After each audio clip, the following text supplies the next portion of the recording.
Washington Boxing Nation.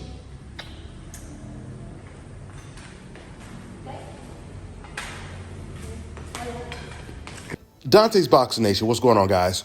So we've been trying to figure out for a while, what is Jaron Ennis going to do? Is he going to stay at 147 or is he going to move to 154? Well, according to Eddie Hearn, Jaron Ennis is officially moving up to 154. Boots is already planning on returning to the ring in August. And guess who he's targeting? Guess who he wants his first opponent to be at 154? He wants Virgil Ortiz. They've already reached out to Virgil Ortiz, but Ortiz is saying that he won't be ready in August. But Jaron Ennis is. Now, Eddie Hearn, he's saying that they are going to wait for Ortiz. So if they don't fight in August, they're going to fight in September, hoping that Virgil Ortiz, he'll be ready in September, which he should be, because that's 3 months from now.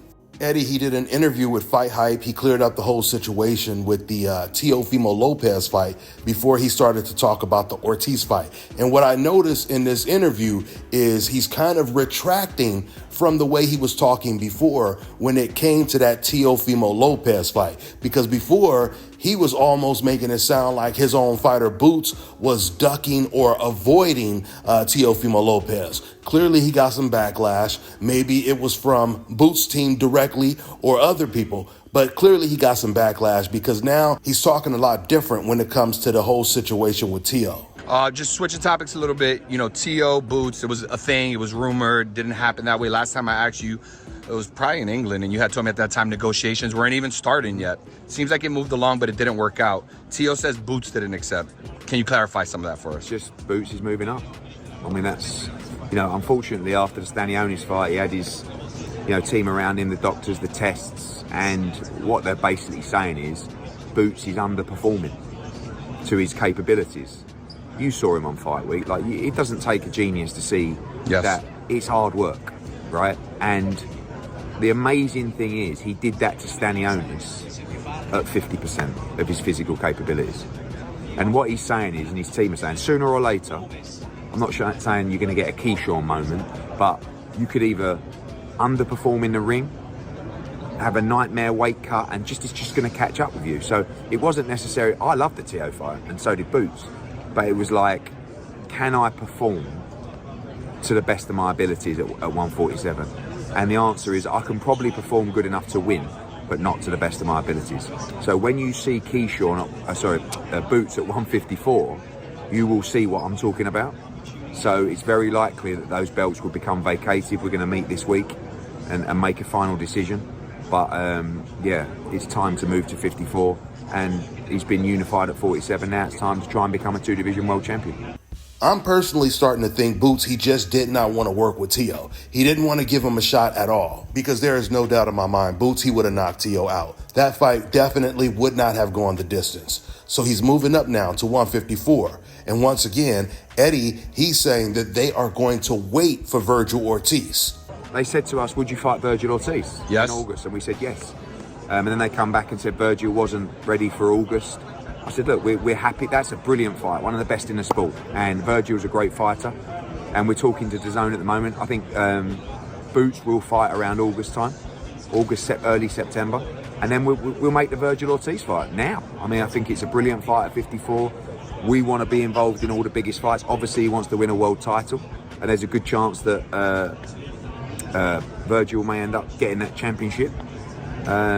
So yeah, all in for all the big fights with a real physically 100% Boots Ennis, which is a frightening proposition given the performance he gave against Stanionis. You know, while it is unfortunate that Boots, he didn't get to accomplish his dream of becoming undisputed at 147 before he moved to 54, the good news is he is moving up to a packed division. And if Boots is as dominant at 154 as he was at 147, oh man, he's rising up the pound for pound list fast. I mean, I'm just thinking, I know he's going to beat Ortiz. Let's say he gets past Ortiz, and imagine him fighting against Murder Zaliev, the one that nobody wants to fight, the killer in the division. Now, even though Murder Zaliev is a PBC fighter, I don't think that's going to stop that fight from coming to fruition, because nobody wants to fight Murder Zaliev. So I think they would find a way to make that fight happen. But I know I'm kind of jumping the gun because right now they are focused. When I say they, I'm talking about DAZN, Boots, and Eddie Hearn. They are focused on fighting against Virgil Ortiz, which will be a massive fight.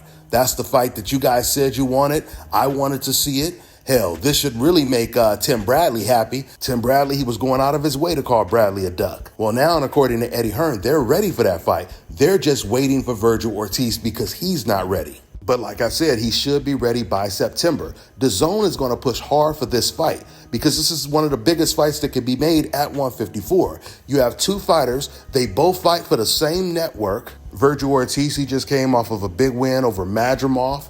Jaron Ennis, he just came off of a big knockout win of Stanionis. He unified the welterweight division. Another USA versus Mexico fight, the biggest rivalry in the sport of boxing. So this is a big fight. Now we just have to hope that Virgil Ortiz will accept the fight because you really don't know where a fighter's head is when they say stuff like they're not ready. And we're talking about 2-3 months from now. I mean, maybe he's really not ready, but once again, they've already said they're willing to wait for him. So if they can't get a fight in August, they're going to wait till September. Let's see if Virgil Ortiz accepts the fight. That's all I got for now, guys. I'm on to the next one. That's good. Okay. Okay, you come to me? Yeah. You gonna come to me? Hi, you watching Dante's Boxing Nation. Okay. There you go. Ready? Hi, you're watching Dante Boxing Nation. There you go. It's good, but it's a little too dark from, let me see. Let's try this from this angle. Come this way. Couldn't see your face when you come here. Okay, there, better. Okay. All right, ready? Go ahead. Hi, you're watching Dante Boxing Nation.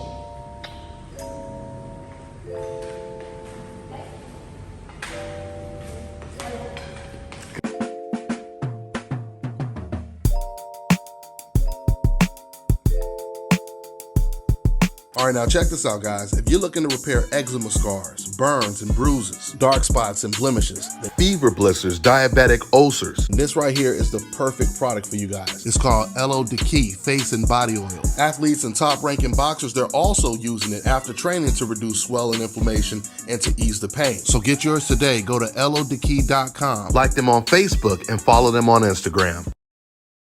Let me tell you guys about Issa Israel Law Firm. It is a full-service legal practice based in Denver, Colorado, an emerging hub for combat sports and high-altitude training. If you're a fighter inside or outside of the ring and you need a law firm you can trust to fight for you, visit thefighterfirm.com or email help@iilawfirm.com. Legal representation is usually limited to plaintiffs or defendants in Colorado, but iFirm can help anyone in the world with trademarking their business name, logos, and U.S. immigration issues. This brother has been my attorney for a while and helped guide me through all kinds of business and civil issues, so make sure you guys go to thefighterfirm.com.